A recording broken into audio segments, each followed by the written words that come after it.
Pagi hari ini kita subuh berjamaah di musola yang megah ini. Dan yang kedua, mohon maaf Pak Guru, Pak Guru letik cekuing mah megah luar biasa. Alhamdulillah. Yang kedua, kita bersilaturahmi di tempat ini, di musola ini.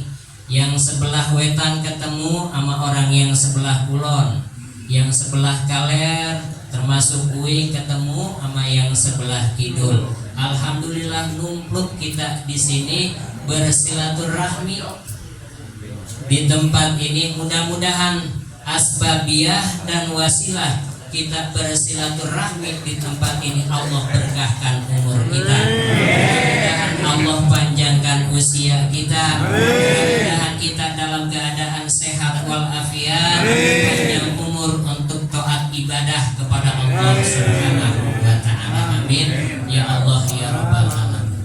Shalawat ma'assalam semoga tercurah limpah kepada junjungan kita Nabi besar Muhammad sallallahu alaihi wasallam beserta keluarganya, sahabatnya, tabi'in, atba'ut tabi'in, dan kita selaku umatnya. Mudah-mudahan di yaumil akhir nanti kita mendapatkan sahabatul uzma daripada Rasulullah sallallahu alaihi wasallam.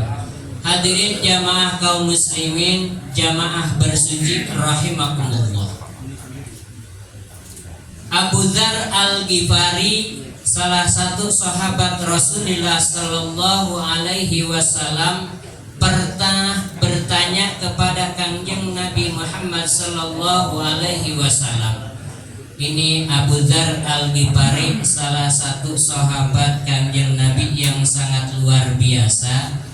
Karena ini Abu Dzar Al-Ghifari sebelum dia masuk Islamnya adalah orang yang sangat luar biasa. Lamun di Indonesia mah Herculesna, perampok, seorang penjahat. Ini Abu Dzar Al-Ghifari dengan insaf, dengan tobat, dia menghadap langsung kepada Rasulullah Shallallahu Alaihi Wasallam untuk berikrar untuk masuk Islam di hadapan Kanjeng Rasulullah Shallallahu Alaihi Wasallam. Masuk Islam, bersyahadat di hadapan Rasulullah Shallallahu Alaihi Wasallam. Dan luar biasanya, ini Abu Dzar Al-Ghifari setelah dia mengikrarkan masuk Islam, dia umumkan di kota Mekah, di depan Ka'bah diumumkan. Para orang kafir yang lain ketika masuk Islam bersyahadat di hadapan Rasulullah, dia menyembunyikan keislamannya. Salatna ting sulungkut di mana be salatna ulah kanyahuan ku jelema kafir Mekah lainnya. Tetapi ini Abu Dzar Al-Ghifari berani dia mengumumkan di depan Ka'bah, saya masuk Islam, saya telah bersyahadat di hadapan Rasulullah Sallallahu Alaihi Wasallam. Akhirnya eta berita Abu Dzar Al-Ghifari sampai mana? Ke kafir orang-orang Mekah. Akhirnya ini Abu Dzar Al-Ghifari ditewak, ditangkap, ya, digebukan malah. Ini Abu Dzar Al-Ghifari dibendek. Tapi ya alhamdulillah Abu Dzar Al-Ghifari diselamatkan oleh Ibnu Abbas alaihi salam, sahabat Rasulullah sallallahu alaihi wasallam. Jadi Ibnu Abbas, orang-orang kafir Mekah, ketika engkau menyiksa ngabende ya Abu Dzar Al-Ghifari, apakah engkau tahu siapa ini Abu Dzar Al-Ghifari? Ini Abu Dzar Al-Ghifari adalah salah seorang dari kafilah Bani Ghifar. Dia adalah kafilah yang sangat masyhur di kota Mekah. Ketika engkau menyiksa ngabende Abu Dzar Al-Ghifari, ini kafilah Bani Ghifar pasti pada datang balas dendam. Akhirnya kafir-kafir kota Mekah nggak berani, Pak. Tokoh kafilah Bani Ghifar termasuk ayahnya Abu Dzar Al-Ghifari. Makanya kufar orang-orang kafir di kota Mekah nggak berani menangkap Abu Dzar Al-Ghifari yang sudah masuk Islam, akhirnya dilepas. Karena ini Abu Dzar Al-Ghifari masih mu'alaf, dia sering belajar dengan Nabi dan bertanya kepada Rasulullah Shallallahu Alaihi Wasallam. Salah satunya pertanyaan Abu Dzar Al-Ghifari kepada Rasulullah Shallallahu Alaihi Wasallam, ya Rasulullah, alimni amalan yuqarribuni ilal jannah wa yuba'iduni minan nar. Ya Rasul, ajarkan kepada saya satu amalan yang bisa mendekatkan aku ke surganya Allah Subhanahu wa taala dan yang bisa menjauhkan aku dari siksaan api neraka. Abu Dzar Ghifari, Gusti ajarkeun uing hiji amalan anu bisa ngadengkeun uing ka surgana Allah jeung bisa jauh di siksaan api neraka. Cek Kanjeng Rasul, fa iza amilta sayyi'atan fattabi'ha hasanah.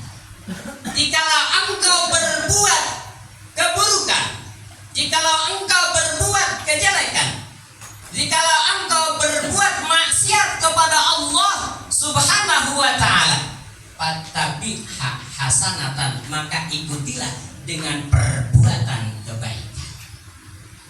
Ketika kita berbuat maksiat kepada Allah, ketika kita berbuat kejelekan kepada Allah Subhanahu wa taala, kata Nabi, fattabi'ha hasanatan, maka dirobahlah, dihapuslah dengan perbuatan kebaikan. Insya Allah kejelekan tersebut akan diampuni dosanya oleh Allah Subhanahu wa taala. Munasabah cocok dengan firman Allah Subhanahu wa taala dina surat Al-Furqan ayat 70 teman-teman. A'udzubillahi minasyaitonir rajim. Bismillahirrahmanirrahim. Illa man taba wa amana wa amila amalan sholiha faulaika yubaddilullahu sayyi'atihim hasanatin. Kecuali orang yang tobat kepada Allah Subhanahu wa taala, orang yang beriman kepada Allah Subhanahu wa taala, orang yang beramal soleh, orang yang berbuat baik, faulaika yubaddilullahu sayyi'atihim hasanatin, maka mereka oleh Allah Subhanahu wa taala kejelekan-kejelekannya akan diganti, akan dihapus oleh Allah Subhanahu wa taala dengan pahala kebaikan daripada Allah Subhanahu wa taala. Syaratnya illa man taba, tobat kepada Allah Subhanahu wa taala, wa amana, dan iman kepada Allah Subhanahu wa taala, wa amila amalan sholihah, dan beramal soleh, beramal baik. Ketika kita kepingin kejelekan kita, dosa-dosa kita diampuni oleh Allah Subhanahu wa taala, tiga tadi: tobat kepada Allah, beriman kepada Allah, beramal soleh. Oleh karenanya ketika kita berbuat dosa, berbuat kejelekan, langsung pak tobatan kepada Allah Subhanahu wa taala. Minimal kurang maca istighfar, lobakeun istighfar ke Allah Subhanahu wa taala. Astagfirullah.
karasa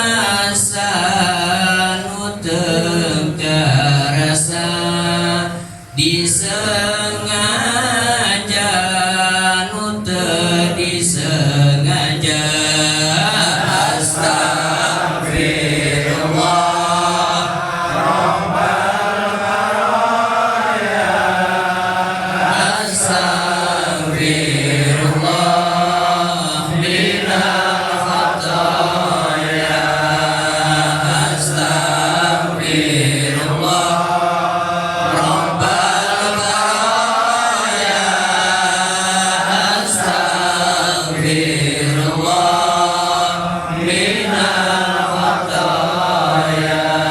Amin ya Allah ya Rabbal.